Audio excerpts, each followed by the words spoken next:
Okay, great. So we thought we'd use this as a way, the three panelists have already begun touching on their own biographies in terms of their work experience and so on, but we thought we'd use the occasion for them to think aloud a little bit more systematically about how it is they got to where they got, and what it is they paid attention to, what the challenges might have been, where they failed, and where those failures were productive and produced unsuspecting pathways, and so on and so forth. So why don't we start with Alison and proceed in reverse order than we did this morning. Okay, great. Thanks, David.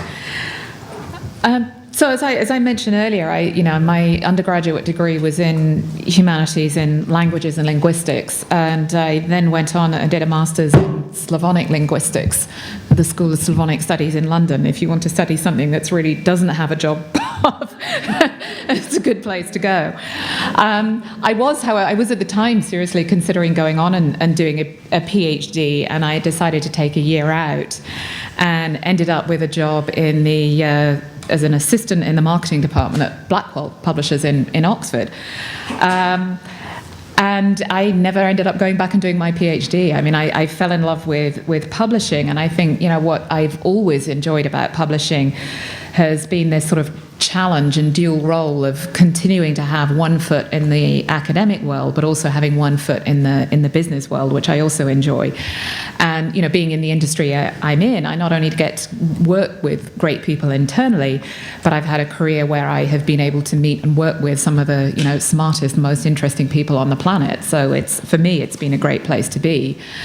As I said, I started on the marketing side as an assistant, and as it turned out, I had a pretty lousy boss, and after about 18 months or so on that job, I was pretty unhappy with it, and happened to be working one Sunday afternoon, and one of the editors was in the office. And I mean, this is very typical of publishing back in the old days. You probably wouldn't see it in the UK now, but you certainly wouldn't see it in the US. But one of the editors was in, and I happened to have a bottle of whiskey in his filing drawer. And so we were sort of sitting around talking, and he encouraged me to apply for a job as an editor on the acquisition side, working with this guy Stephen Chambers, who it turns out was David's editor at the time, which was where we first met. I was merely a lowly editorial assistant at the time. And so I moved into that side of things, and the acquisitions editor's role is to be out in the world working with authors and bringing in the books that a publishing company publishes. So it's a great role. I spent my whole time. I did a lot of traveling, spending time on campuses, at academic conferences, and sort of wooing authors to publish with Blackwell at the time.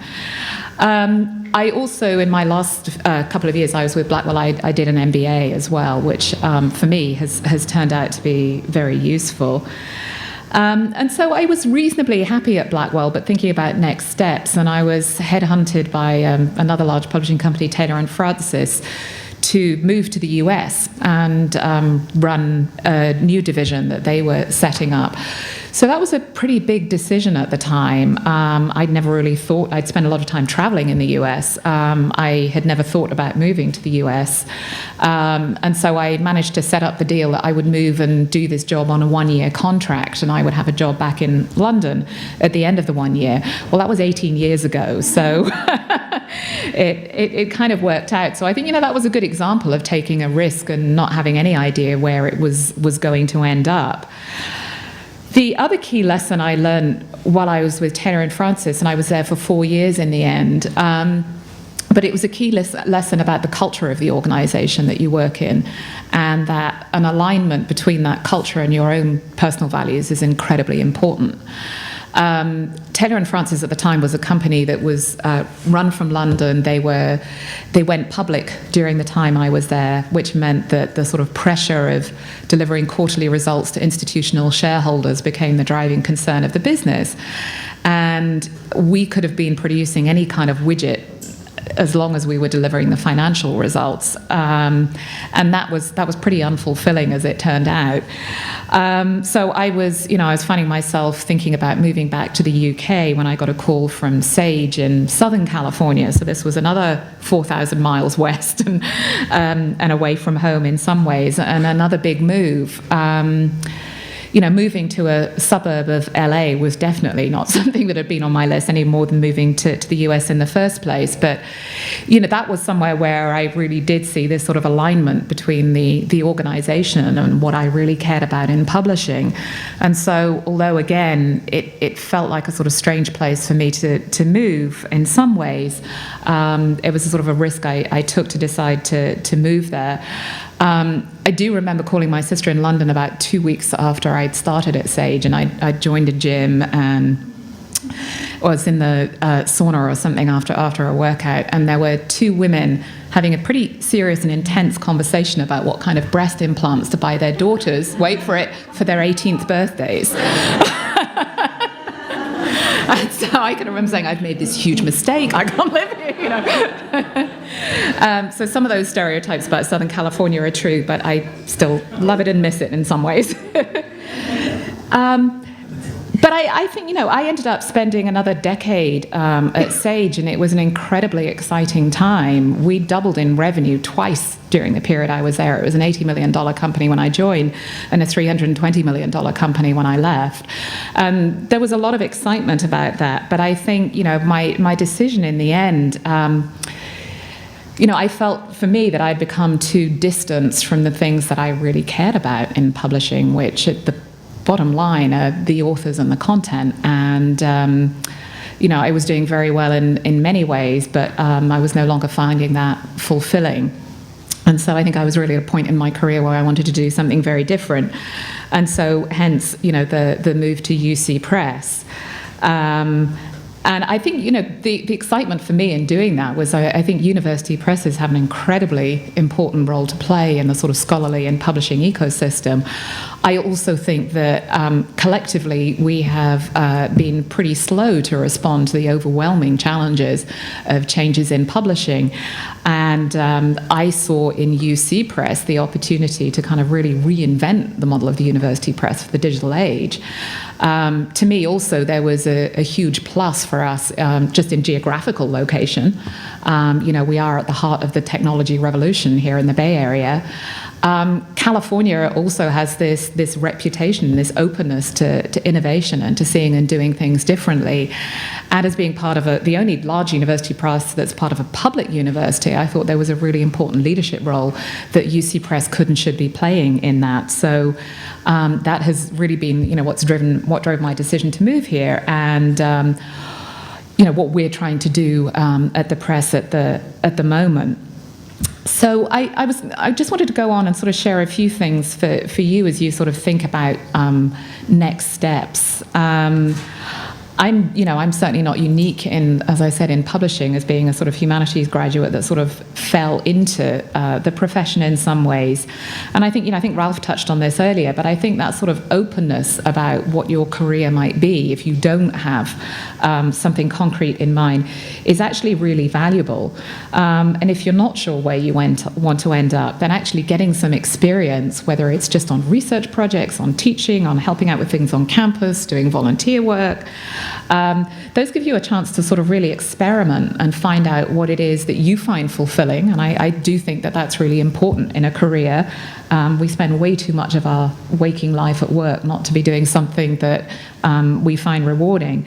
I think that's a great way to start narrowing down the areas in which you think you can flourish. The other thing that can be valuable is seeking out mentors. And I've played a role as a mentor for people, and I've had great mentors in my own career. And I think, that could be one of your professors, it could be somebody who's recently graduated, so who's been through the kinds of things you're going through. But I think they can provide great support and can also help you with just kind of the decision-making that you eventually have to come down to. The other thing that's really important is networking. And I think, for students or graduate students, you may not know where to sort of start with that in some ways, and it feels a little bit intimidating. But you don't have to have specific questions to ask. A conference like this is a great opportunity just to go up to someone and introduce yourself and talk about something you found interesting and something they said, and to start building those networks. Of course, there are lots of online ways in which you can do that now, but I think the personal connection can be really helpful.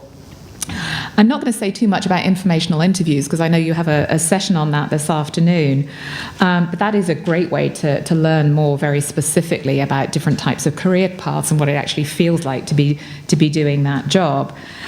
And then again, this idea of, the more experience you can get, the better. And that, it could be through volunteer work, it could be through internships, work study, but any of those things, I think that sort of exposure to corporate and work culture can be really helpful when you come to interview. And also accepting that your first job or even your first couple of jobs may not be your ultimate career destination, but if you can think of those as contributing in some way to your longer term goals, then you can learn something really valuable from those experiences, even if that's not the case. So I was then just going to talk a little bit about how to, ways in which you can translate what you've learned at graduate school. And this is from the perspective of an organisation that hires a lot of graduates. And, me personally, as somebody who has reviewed many, many resumes and probably interviewed hundreds of people throughout my career. And so I think, one really important thing to remember here is that I think there's nothing that can sort of sink your opportunities and sort of frustrate a hiring manager more than an unprepared candidate. We've touched on that a little bit in the first half, but we as hiring managers expect that you, the applicant and the candidate, are doing absolutely everything in your power to present your best possible self. And if there's some kind of misstep, then it leaves me thinking, well, if that's how you are during the application process, what are you going to be like when you've been here for a year? What are you going to be like when the pressure starts to mount? And so it can create that seed of doubt that means your resume is the one that gets put to the side. So I think, making sure that you're really kind of polished and prepared at all times is really important. I think, and we were just talking about this a little bit during the break, David's point earlier about the sort of whole nature of graduate training is true, I think, not just for the humanities, but across different fields. Graduate education has become hyper-specialized in many ways, and what you're hearing from us as employers is that we want people who are used to collaborative work and connecting and working in different kinds of groups. In some ways, the sciences allow more opportunities for that, as many graduate students are working in a sort of a lab and a part of a wider culture, and that's difficult for humanities students. So I think thinking about ways in which you can demonstrate that you have those skills and you have some of that experience, whether it's through things like organizing, speakers in your department or any of those kinds of things that you might have been involved with, is a good way of demonstrating those kind of self-management and leadership skills and ability to kind of work with others. We've touched, I think, importantly on, our desire to see that you're genuinely interested in our organisation, and there is so much available, not just on our own websites, but on all sorts of other websites about different organisations. So that's really important to remember. I mean, I tend to judge people I interview as much by the questions they ask me as their responses to the questions I ask them.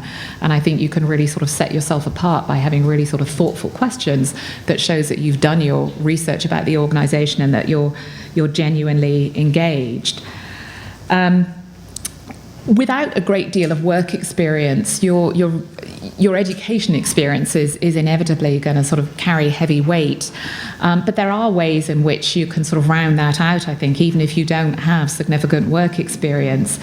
Thinking about that, as we've said before, thinking about the whole range of work experience, volunteer work, thinking about what you've learned along the way, skills you may have that are transferable, even from your education. This whole idea that we were talking about earlier of sort of digital and cultural literacy is really important for any organisation at this point. And also thinking about your personal traits. I think Ralph and I both said that, personality and the kind of people we hire is really important. So thinking about your own general demeanour is something that really helps sort of round out a candidate and sort of understand the kind of person that we're hiring.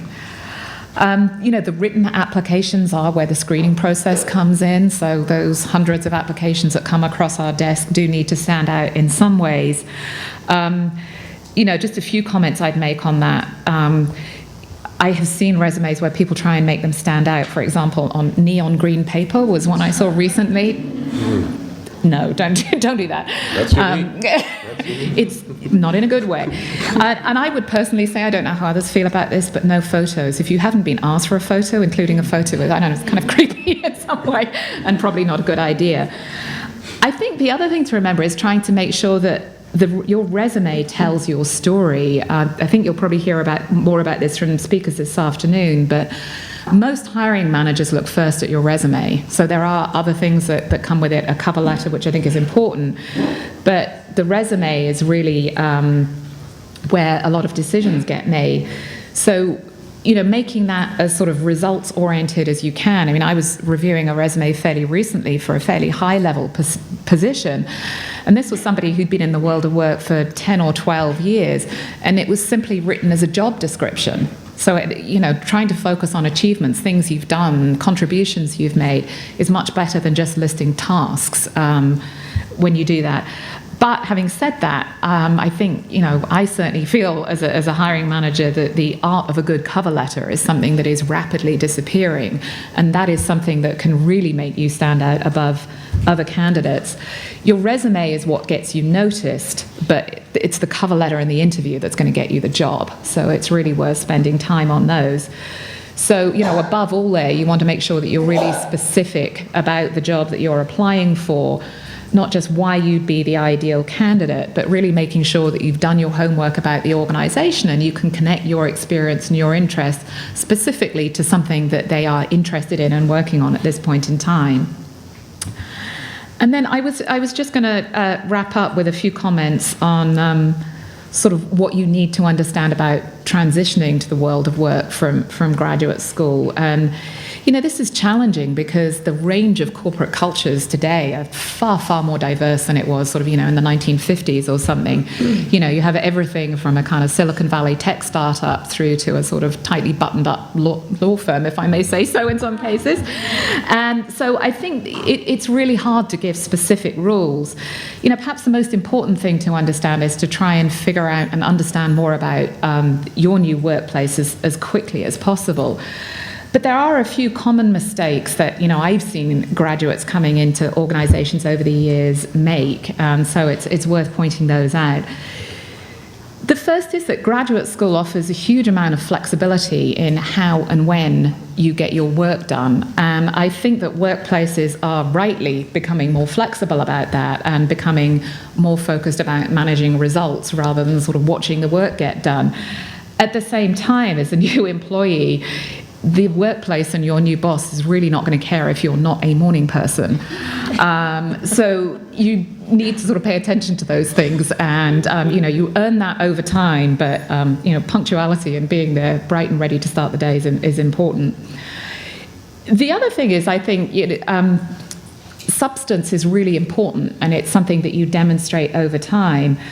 But in the workplace, the importance of image is something that you have to understand. It may seem superficial, but we all make a lot of judgments about first impressions.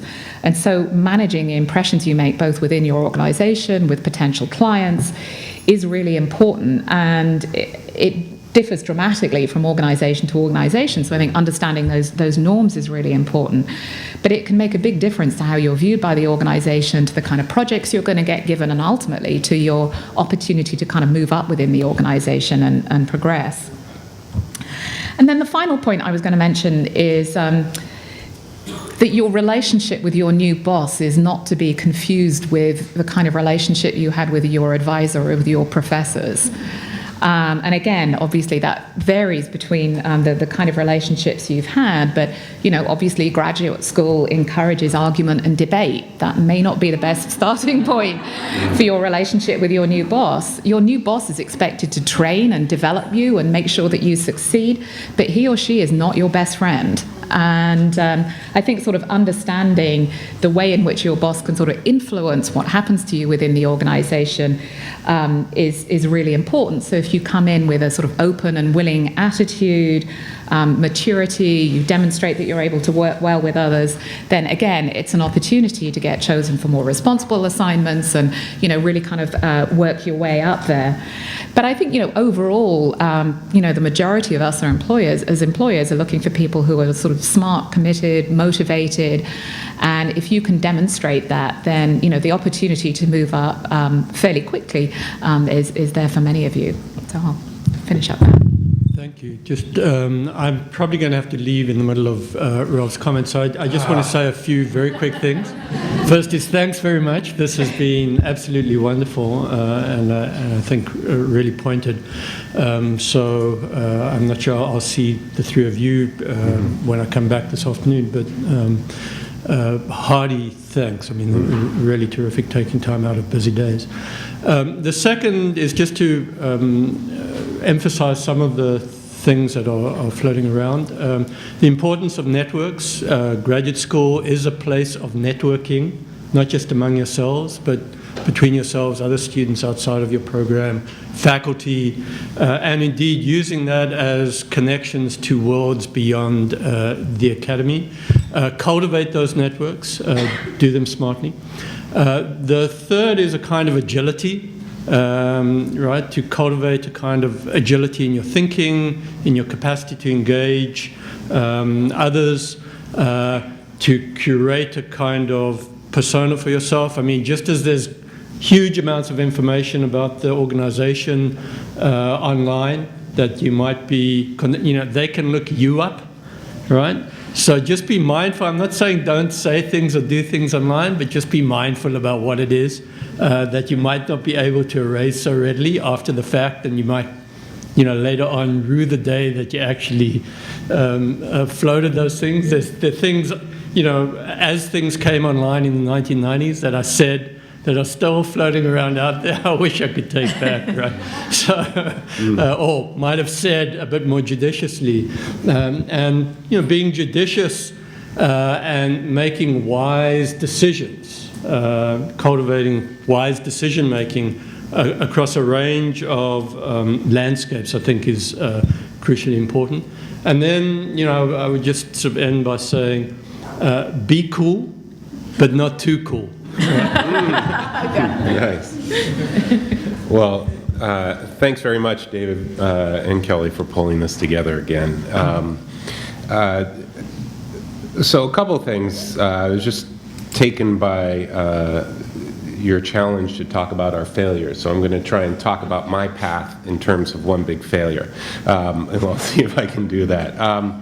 Before I get into my failures, I think another piece of advice that I think is a strength of someone in the humanities is comfort with ambiguity.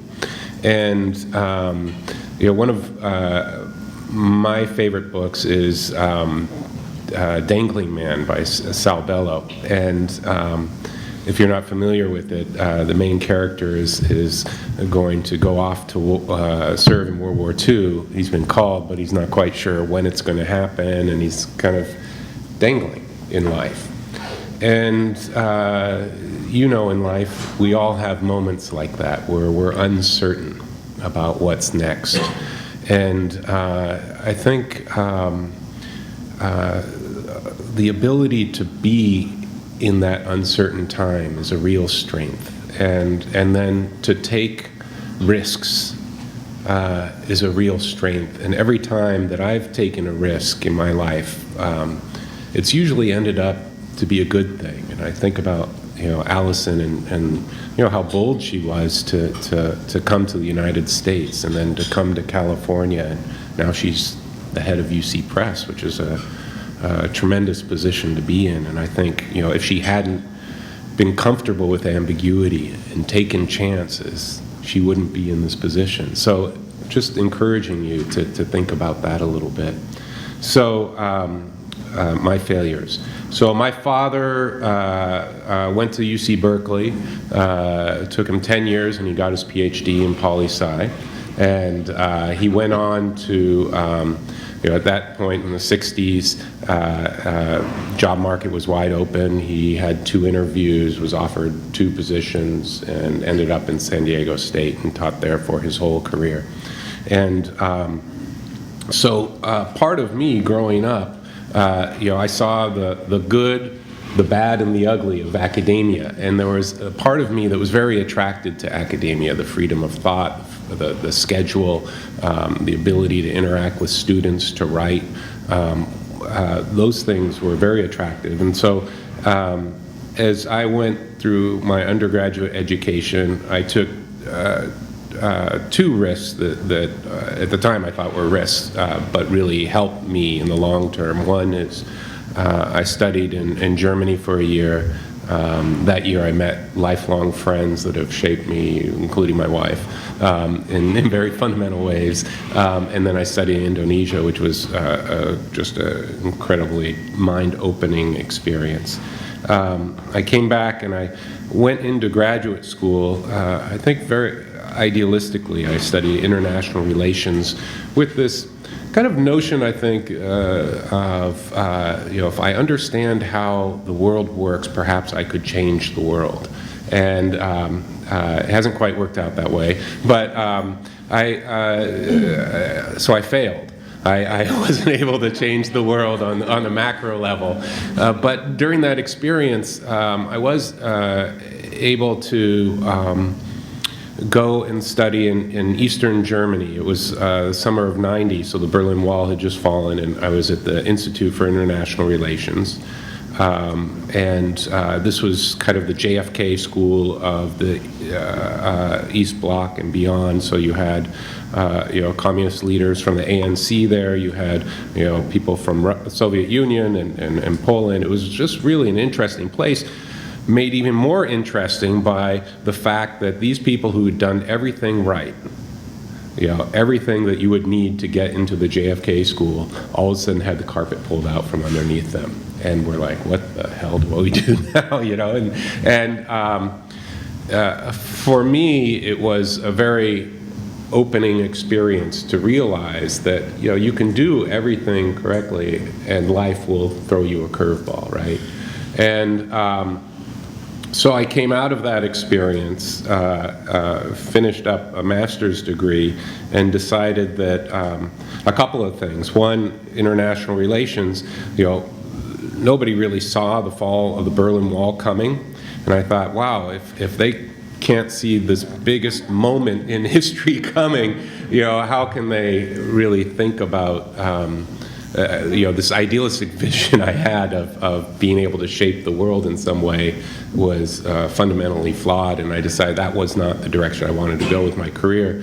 I had talked with a friend of mine who was the Latin American director of Greenpeace, and I said, I'm very interested in learning a little bit about Latin America, and she said, well, I'll connect you with a friend of mine who's at the University of Buenos Aires. They need someone to teach about U.S. politics and culture. And so I went down there and taught a seminar for a semester, and it was, again, another risk. I had no idea how things would play out. I really made ends meet by teaching English to business people, but that experience was really interesting, again, opening. I came back and there were no job opportunities. I ended up waiting tables, so I failed again. I didn't go on to academia and teach as a professor. I came back instead and had the very fulfilling job of waiting tables in the Tenderloin in San Francisco, which was a great education. I was looking for work, and a friend of mine at San Diego State University heard about this organization, the California Council for the Humanities, I had never heard of. Heard they were looking for someone to open their San Diego office. He threw that announcement in the trash can, then remembered that I was looking for a job and told me about it. And I applied, and luckily they took me. And they took me because of the risks I had taken, I think. That is, that I had been in Argentina, that I had learned to speak Spanish fluently at that point. I don't speak it fluently right now, but I had. And that I cared about the humanities. I had this idealistic kind of vision of if you can get people talking to one another,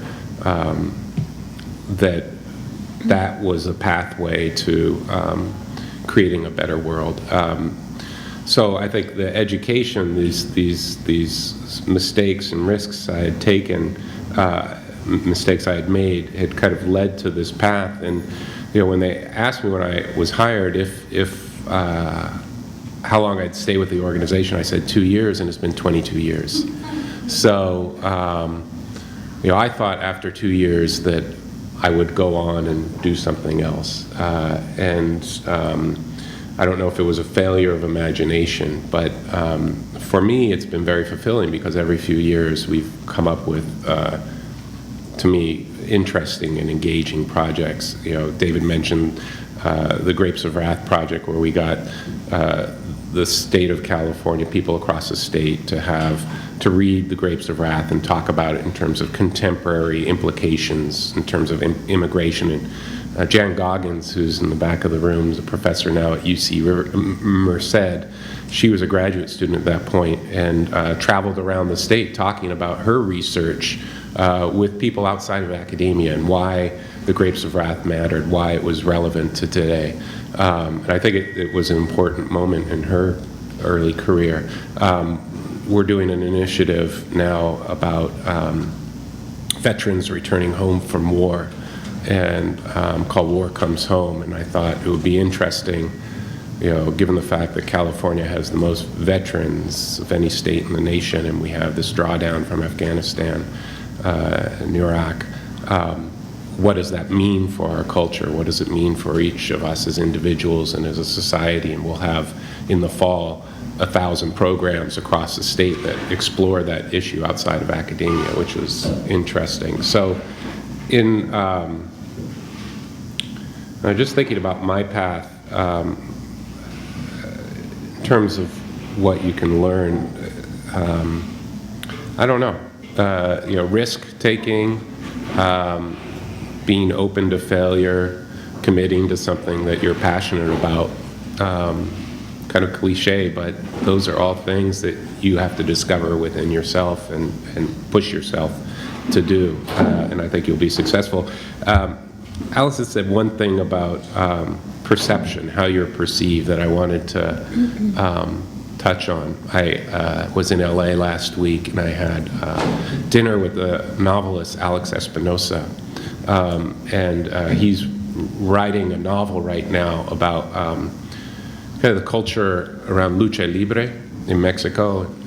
This summer he's going to spend this part of the summer in Mexico City researching lucha libre, which is a great experience. But we had this great conversation about the costumes we all wear, and I think it's worth thinking about. I mean, in the last 6 years, I've been wearing suits, and it's a costume, and so to me, it's you're all wearing costumes, and you're all making choices about what costume you wear and what you want to project, and it's just something worth thinking about. Okay. So I think of this in terms of the 5 Ps. If you want touchstones or something you can take away. So the first would be presentation or packaging, if you're more marketing oriented. How you sell yourself, how you present yourself to people. I told the story earlier about a canned cover letter that worked for about 95% of law firms, but there was the one that, I'm sure some of them just chucked it. No, it's a form cover letter, the hell with it.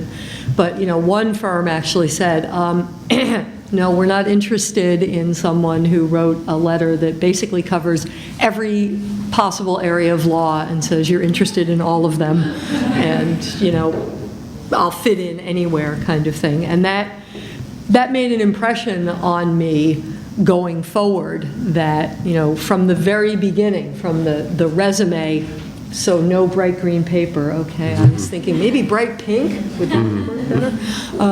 But, to think from the very beginning about how you present yourself, what you say in a cover letter, how you put your resume together, how you answer questions. If you're filling out one of our god-awful state applications, how you say things, what it is you want to tell people about yourself. That's where it all starts.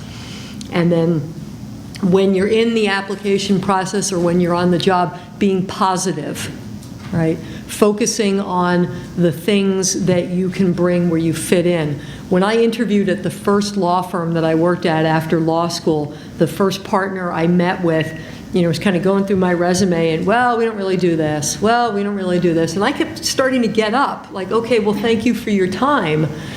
But then he kind of turned the tables and said, so, why would I hire you? What do you bring? And so I had to, be positive and say, well, okay, you don't do, this area of law. Just to give you a little background, my undergrad degree here at Cal was in women's studies. So I was, all about equal rights and, all of the inequity kind of stuff and public interest-y things, and I did a lot of that in law school. So then I go out and I start interviewing for jobs, and he's like, well, we don't, he all but said, we don't care if, women are treated equal, and, we don't care about, gay rights, and we don't care about this, and we don't care about that. But, then when I had the opportunity, I had to put I don't want to say a positive spin, like it was a bad thing, but I had to put it in a positive light, like, well, okay, you're right, you don't do this stuff, but the skills that I acquired doing this or doing that are going to translate to the kind of things that you do. And the next is pay attention. Pay attention to the things where you can get opportunities, where there's some new project. I think Allison talked about, an editor coming in within 10 minutes and saying, me, what do I do? How do I get in? But also pay attention to the bad stuff. Pay attention to what's going on around you. My biggest failure story was I didn't pay attention. I was working at a firm and didn't really love it, and sent my resume out into the world and got an offer with a lot more money and went to that firm, and it was pretty obvious that things were going south in that place. But, a lot of us, it wasn't just me, we all kind of stuck our heads in the sand or did whatever, and then it all blew up. And so there I was on the wrong side of the explosion. Right? I was out in the rubble, and I had to find a job. And it seems like every time I've needed a job, there's been some recession or some vast economic upheaval. And this was no different. And so it was hard to find work, and I had to then, be creative. And at this time, there was an organization, and I can't remember the name of it, but their tagline was, what can you do with a law degree? So if you're not going to practice law, what else can you do? And I ended up going to work for a series then of litigation support companies. And at that time, it was kind of a cool thing because, there'd be some article in the New York Times or somewhere about, somebody suing some company for something, and there wouldn't be a lot of details, and some law firm would call us and say, we want a copy of that complaint. Okay, we don't really even know who the parties are. It'd say something like, a class action lawsuit filed against Nabisco yesterday somewhere in the US claims these really broad things, and we would send out researchers, and we had these networks of people. But over time, that kind of dried up because of that internet thing I mentioned earlier, where people can do a lot of this stuff online. And so as that changed, I thought about and ultimately got back into practicing law. But again, you have to pay attention. I didn't pay attention at this law firm and ended up chewed up and spit out, but then seeing the industry I was in shift to basically copying documents and doing things that weren't as interesting to me, looking at it and getting back into practicing law, which then it was like this domino thing. I was at this firm and it was really great, and then I had the opportunity to be a judge, and then someone I knew got a really high-profile position within the Division of Workers' Compensation and brought me along, and then she didn't last, but I did, and got to be chief counsel and now get to be on the WCAB. So you have to look, you have to see where your opportunities are going to be, you have to know when things don't look good, and it's okay to make mistakes, it's okay to leave. I don't remember who, but somebody made the comment earlier, it might have been David when he was here, about you're not going to go to one place and stay there forever. And several years ago, someone who works in recruitment told me, that's actually the worst thing now, is to get a resume where somebody's been in the same place for like 15 years. Because a lot of people who do hiring look at that as a failure of creativity, or you just complacent, did you just get this job and you go in and plunk yourself down and stay there. I'm not sure I actually agree with that. I think moving around too much or without some purpose doesn't make sense either, but there's something interesting in that not only is it just not the way the world works anymore, but it's not what's expected. And so you have to pay attention to all of those signs. And then my next P is patience. Things aren't going to happen overnight. I talked earlier about, if you get hired in a state job or in a really structured job, you may come in at an entry level. And it's not the right place for you to be. But you have to let things play out. You have to wait and see what happens. When I moved into more administration work after my friend got this job, and I could see things blowing up for her. I had the option of jumping and just going back to being a judge, but I thought, I know what that's like. I don't know what any of this other stuff is like, so I'm going to wait and see what happens. Now, I had a safety net under me. I had a right to return to being a judge, which most of you probably won't have as you're moving from job to job, but still just kind of letting go and waiting to see what happens, waiting for things to unfold, not pushing it. My spouse says you can't push the river, and it's really true. You can try really hard, but in the end you're just going to get wet. So let things flow, let things happen, be patient, let them unfold. And then the last is persistence or perseverance, whichever one of those you want. Stick to things. If things don't work the way you think they will, or if you get assigned to something and it doesn't work, or your project gets canceled, or your particular contribution to it didn't play out the way you want, just keep at it, keep doing things, keep showing up. And Yogi Berra or some great sage said, life is mostly just about showing up, and that's really true. If you're there every day, if you're there on time, if you don't do the I'm not a morning person, I'll be in at noon kind of thing. If you show up and you keep trying, things like that get noticed, and eventually, you'll find your path. Right? I used to have one of those Roomba, automatic vacuum cleaner things, and the thing I loved about it was it would bump into a wall, and it would kind of feel out the wall, and it would keep bumping into it, and it would kind of feel its way along, and eventually it would turn away from the wall. Right? So, but there's something to be said for that, right? It kept going. It didn't go, oh, well, here's a wall, so I'm going to stop.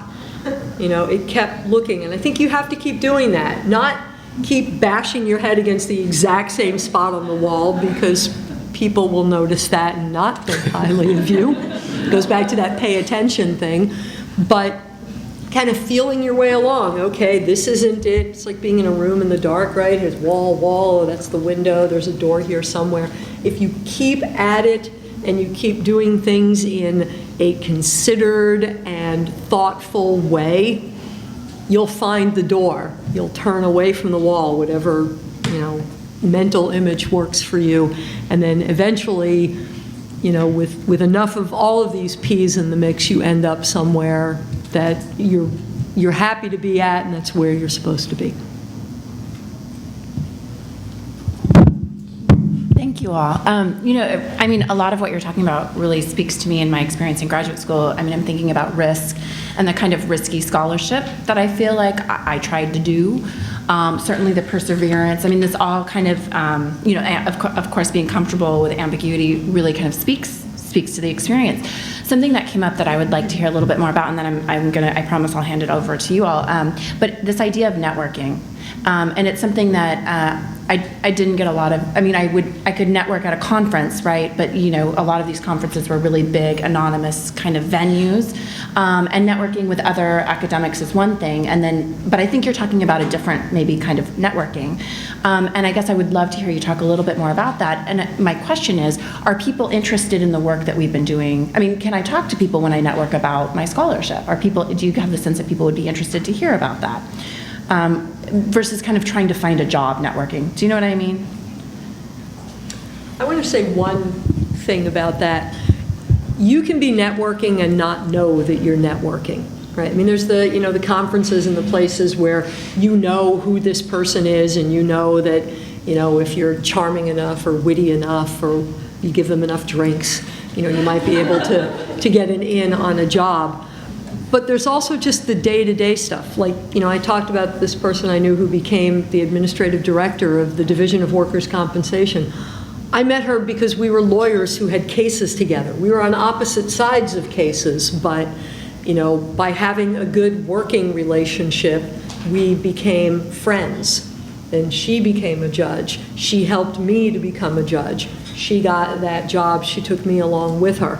If you had told me in 2000 that, calling Rosa Moran to talk about some case was a job networking or a professional networking thing, I would have said, you're nuts. But in the long run, that's exactly what it was. So part of it is just, you don't know who you're talking to, and you don't know who people are going to be. The person sitting next to you right now could, in 5 years or 10 years, hold the key to you getting somewhere that you want to be. So think about networking more broadly. It's not always about, this structured thing, but just who you know. And then when you need to tap into things, think about your network in those broader terms as well. Yeah, I'd agree with that. I think also, so the question about talking about scholarship, one of the, I would say, yes, talk about your scholarship, but talking about it, and this is a challenge for the humanities and academia in general, I think. I would challenge you to think about how do you talk about your research in a way that connects with everyday lives outside of academia. Make it interesting, outside of academia. How do you talk with your, brother, your sister, your friends who are outside of academia about your work, and then think about, like, if you're coming to see me, I want to hear, how does your work connect with what I do? The thing you really have going for you is everybody's interested in the humanities. Everybody is really curious about the questions fundamentally that you're investigating, I think. You just it's a real challenge to think about how you talk about them in a way that is understood outside of your particular discipline. Really encourage networking in the sense of if you meet someone that you're interested in knowing more about, set up contact them and send them an email and say, hey, I really am curious about your work and your story. People are always flattered when they get a chance to tell their story, and do that. I mean, think about that as another. I know you don't want another course, but maybe a small homework assignment in addition to the journal you're going to be keeping. Contacting people maybe twice a quarter that are outside of academia that you think are interesting people in the areas in which you live that you want to contact and just sit down with them. I think Allison talked about informational interviews. I'm always open to informational interviews and find them, again, it's kind of flattering that you might have something that might be of use to someone who is clearly intelligent and smart. So do that. And, I think that also I noticed that, there are people here from the same campus that hadn't met one another before. And it just strikes me as, humanities are often besieged, and it just makes so much sense for people to take a moment and be in touch with, other graduate students, and, get to know one another, what your passions are, and this may combine with, this notion of experience that can lead to a job, but think about what you can create together. Like this library program, think about something that you could create that then you could talk with other people about. That's what I would suggest. You can move on to questions, I don't know. Questions?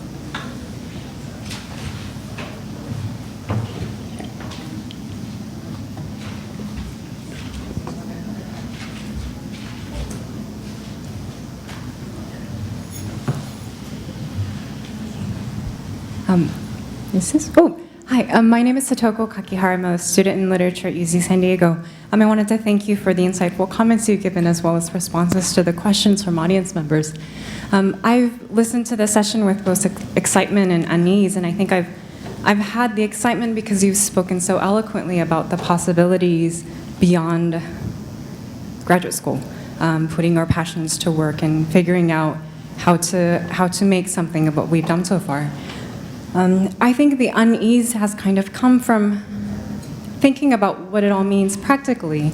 So I think many of us come from different backgrounds, and what it means to take risks, or what it means to, be comfortable with ambiguity might mean different things given the different levels of resources that we have. So that's one thing. I think also for many grad students, the work that we do is both research in terms of writing a dissertation, but also teaching. So teaching undergraduates, 18 to 22-year-olds at UC campuses. So I'm wondering, how do we translate everything that you've said so far in our teaching students who also have different levels of resources? And how do we teach or encourage our students to take risks, or to think outside the box, or to do things that they wouldn't otherwise do because they can't? So I'm curious what you would think. Thank you.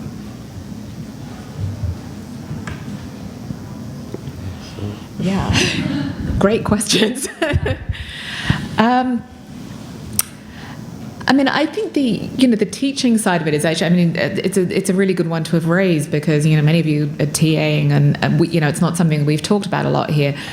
But I think that's a great thing to think about as you're thinking about how to present yourself, because you get a whole range of skills from that are very different to those more sort of focused, concentrated skills you get through your own research and writing.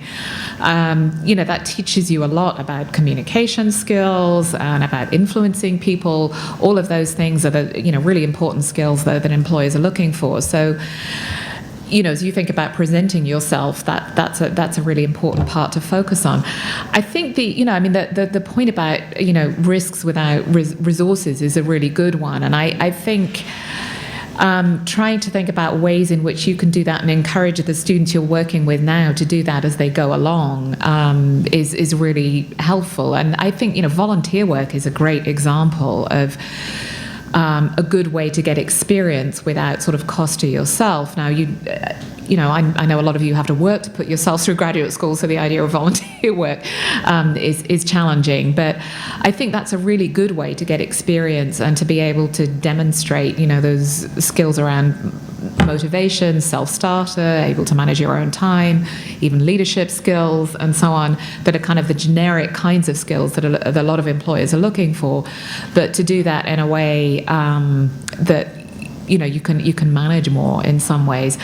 And I think there's a point that was made earlier, perhaps by David, but an ability, it would be great if this were all much more woven into undergraduate and graduate education from the beginning, and not something that we all start to think about sort of a few months before we're graduating.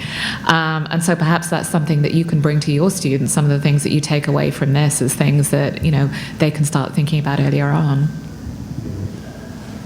That's a very good question. my conversations with people around California and nationally, I'm often asked, is study of the humanities, is it just a privilege, and only privileged people can participate in because the economics aren't there, and then similar question about risk, is risk something that is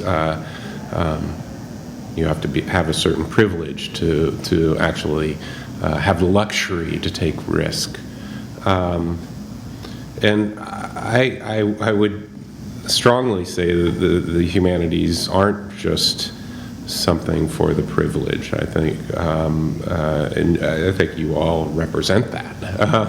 And in terms of risk, again, I would say, just given my own experience, and I come from some privilege, but in many ways. Always careful about how much of my own background to share, but I grew up with my mother, who was a secretary, and didn't have much, but also because of who I am, I have certain privilege. But I think risk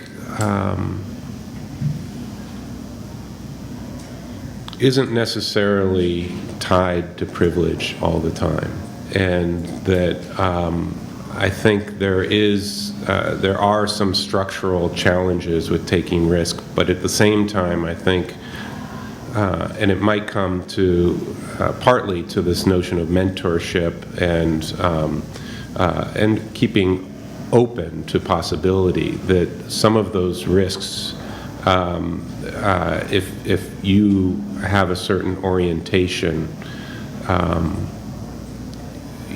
you should push yourself to take, no matter what your background is. And my sense is, in the long run, that it'll pay off. In the short run, it might be painful to take those risks, but in the long term, I think, it'll pay off big.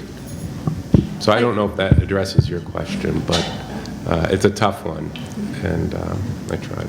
I have two quick thoughts on it. First, risk is different for each person, right? So you have to, and your students, all of us have to sort of know what constitutes risk for us and what's acceptable risk. I mean, for someone, it might be quitting their job to go off in pursuit of writing the great American novel, or bicycling across the U.S. and raising money for something, or whatever it may be. For someone else, it could be a baby step thing, either for you or you're working with a student. Risk can be a research project or writing a paper on a subject that's not comfortable, or taking a class that's outside of that comfortable little niche that you or your student have created. So, I think the most important thing in terms of encouraging yourselves or your students about risk is knowing what that means. What's an acceptable level of risk? What is a risk? All of that is a very individual thing. And just more broadly on this topic of mentorship and nurturing, the New York Times, I think it's today, I saw it online today, has a piece about the importance of what the author describes as a nurturing atmosphere in college. That more than what college you went to or how selective it is or all of that kind of stuff, what you get out of the experience, how you were nurtured and cared for in that setting, has the greatest effect on how you're going to do professionally. So for all of us, we're all out of undergrad, it's too late, we're doomed. But for those of you who are TAing or are going to continue in academia, I think it's an interesting piece to look at. This author talks about, how he had writer's block and he had to turn in some essay for a class his freshman year, and he just, he did that thing that all the creative writing people tell you to do, which is just start writing. Or in his case, it was typing, again, back in the Stone Age when we did papers on typewriters. And eventually by, 6 o'clock the next morning, he had something that he was willing to turn in. And the professor was so impressed, he read it to the whole class and then, wanted to talk to this guy and kind of mentored him. And it sort of changed everything about the trajectory of this guy's life. He was thinking of going to law school, and thank God that professor saved him from that. But I commend this article because I think, and it's not just in academia, I think it's, as you get into the work world, finding people who mentor you or who, nurture some part of you without you being too much of a psychological drain. Because that's the other thing, when you want someone to mentor you, you don't want them to view you as, this rock that they're dragging around like, oh God, here he comes, he's going to ask all these questions. But, finding that right balance. But I think it's interesting that there's more attention being paid to this part of it, not just, how you teach or what grades people get or what school they went to, but what actually happens and how you as an individual can impact them.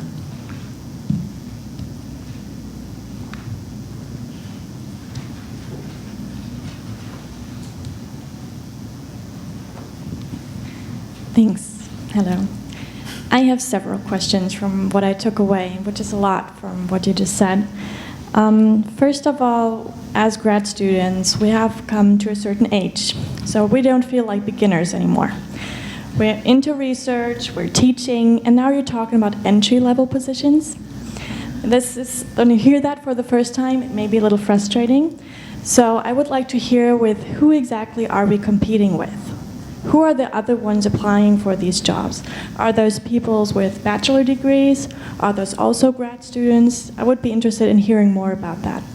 Also, we heard from your personal careers and also from what you described is that a lot of people don't finish their graduate work. They don't finish the PhD. What is the PhD worth outside of academia?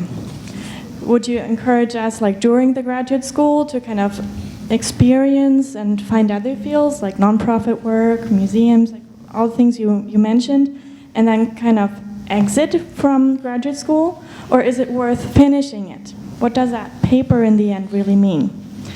And the last question I have is, with all the risks we're supposed to take and all the moving around and all that, where does the family come in? Can you maybe have a few words on that and how family life may work with what you described? Thanks. Wow. Okay. Is this multiple choice? Like we can answer A or B or C? Those are really good questions. Wants to jump in? I'll jump in with a couple of comments and then Sure. let other people jump in if you like. When I talk about entry-level positions, thinking about the press, these are likely positions for people whose first job it is. For us, most of our positions, we do have, administrative support roles, but most of our publishing positions are minimum of bachelor's degree. That's just kind of a requirement. Many of our employees have masters. I would probably say a handful have PhDs. So the PhD isn't necessary for the work that you do, but the bachelor's degree absolutely is. In the kind of work that we do. So. If you were applying for an editorial assistant job at UC Press, you would be up against people who are in a very similar situation, some of whom will have more work experience than others. And that's where, we've filled a couple of editorial positions recently, editorial assistant positions, and they have both gone to people who were interns and or work studies at the press. So that's another reason why those are really helpful, because, the advantage we have here with those students is that we know how they work. I was reading an interesting article in the Harvard Business Review just recently about a startup tech firm in San Francisco that has started recruiting by hiring people on contract. And so, their view is that the interview process is not a good way of hiring people. And it's not. I mean, I'm sure all of us could point to major mistakes we've made in hiring people in the past. And so, they've moved to a process where, as an applicant, you're expected to be prepared to commit to working for them, in addition to your existing job, probably, for a number of hours a week, so they can kind of try you out. So that's a good way into jobs, and one of the reasons why thinking about sort of some kind of internship is really helpful. For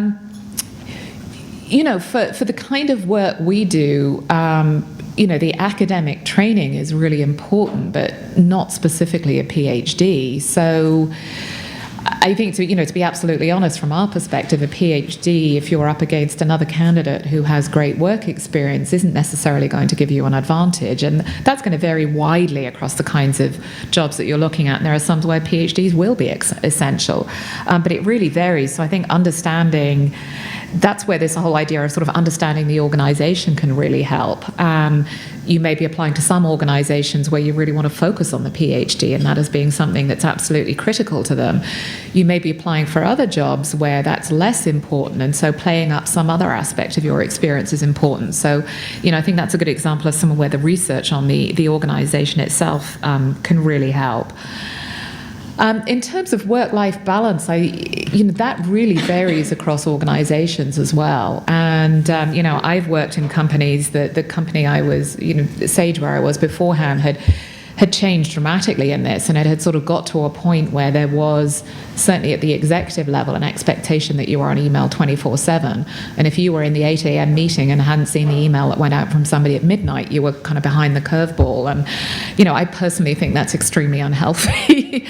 And, at the press, we strive to find that balance. And so we're a workplace where we try to adapt to that. And if somebody's kid has a softball game and they need to leave at 3 o'clock one day, that's fine. And so we are trying to move to this focus of getting the work done collectively as an organization and being there for our colleagues as we need to be, at the same time as respecting the fact that people do and should have a life outside work. So I think those are really good questions to ask when you're interviewing about organizations. I mean, I wouldn't start with the "how much vacation do I get" question. How early can I? But I think, understanding ideally from other people who work there, what's it like to work here is a really useful thing to do. Start with just in terms of the interview process, one piece of advice I received early on that I thought was great was get people to yes, and then you can start asking questions about vacation and all that stuff. Get people to yes. Set aside, your expectations. Get people to yes, and then you can negotiate. So it's just a little piece of advice. In terms of whether a PhD is worth it, I can't answer that for you. You have to answer that. How it is. In the end, we want to have fulfilling lives, and maybe part of your life that would make it the most fulfilling life you could lead is to get that PhD. So you have to decide that. In terms of people applying to me for a job with a PhD, we have PhDs on staff, and that's a great thing. But I think work experience is another important thing. And perhaps maybe even more important. So, some people with PhDs could enter into an entry-level position. We'd always be asking ourselves the question, will they get bored? And so that is a challenge you have to kind of contend with, I think. In terms of moving around in family life, I hope I didn't come across as saying in order to take risk, you have to move around. I mean, that's a small piece of risk. There are risks we can take by raising a family and trying out new things within the community in which we live. So it doesn't mean you have to go to Indonesia to demonstrate that you're a risk taker, right? So again, I think the important part is think through what risk means for you.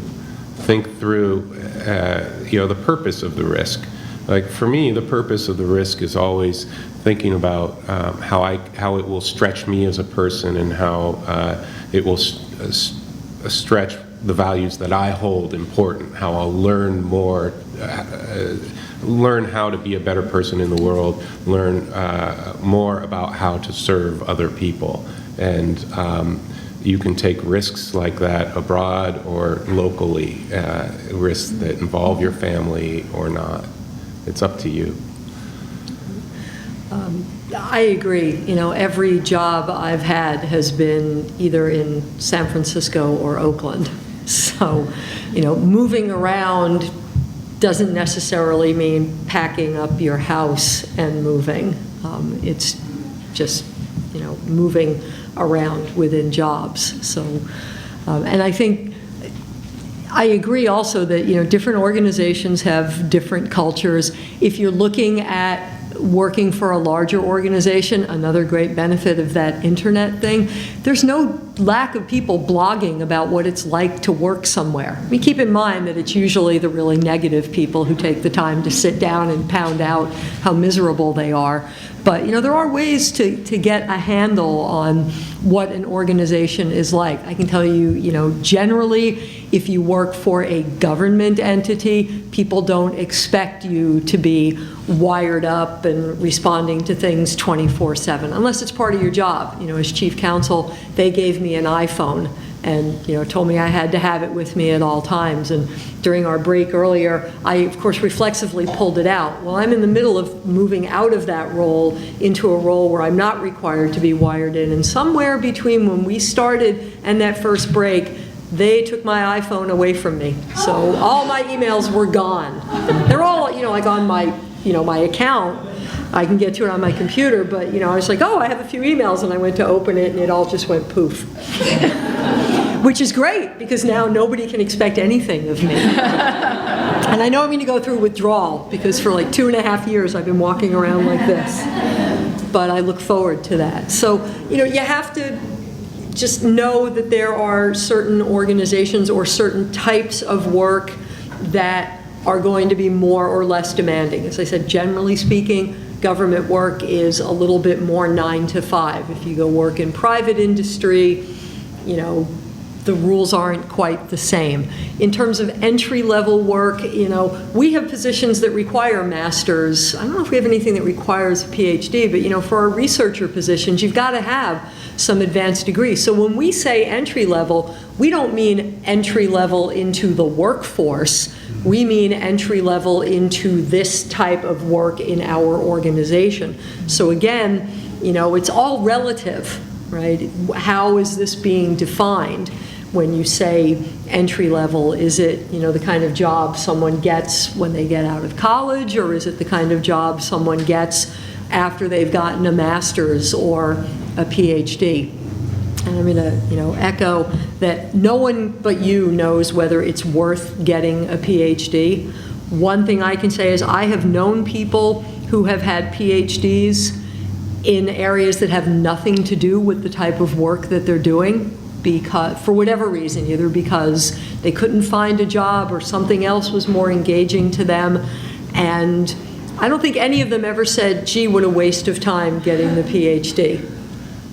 But that's an individual decision, and I know, the economics of things have changed so much from when I got my degrees that I can't even fathom, the economic undertaking and risk involved in doing what you all are doing now. So that's a question that you have to answer. There are certainly people who get to a point in a program and some opportunity presents itself and they say, I'd rather do this, and I think that's fine.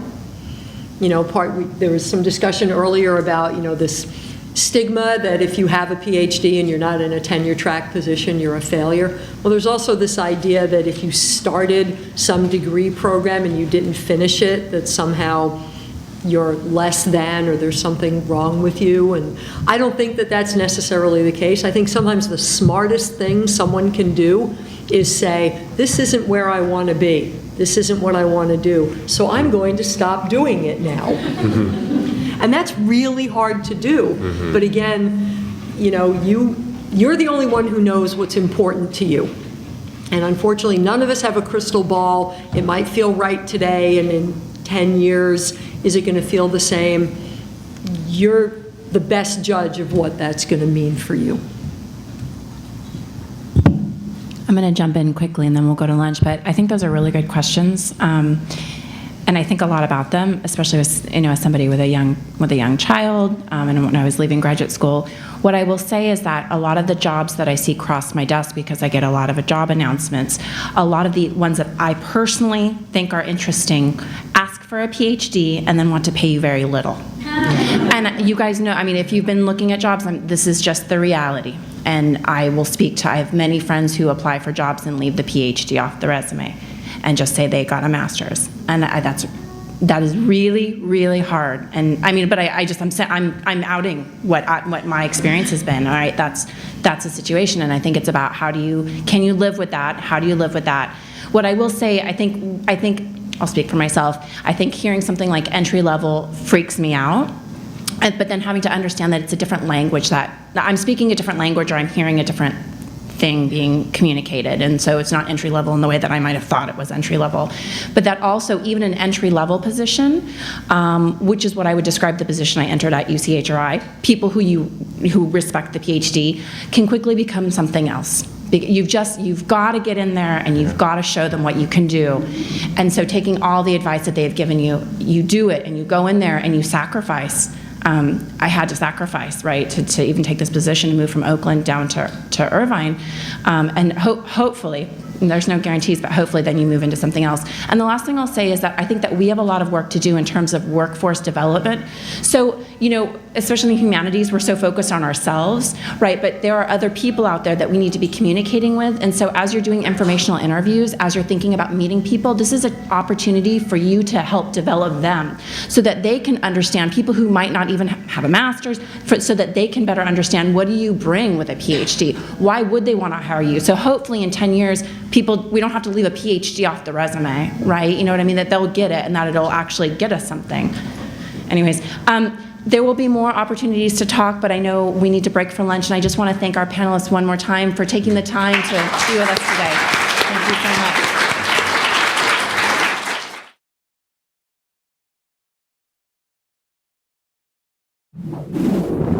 much.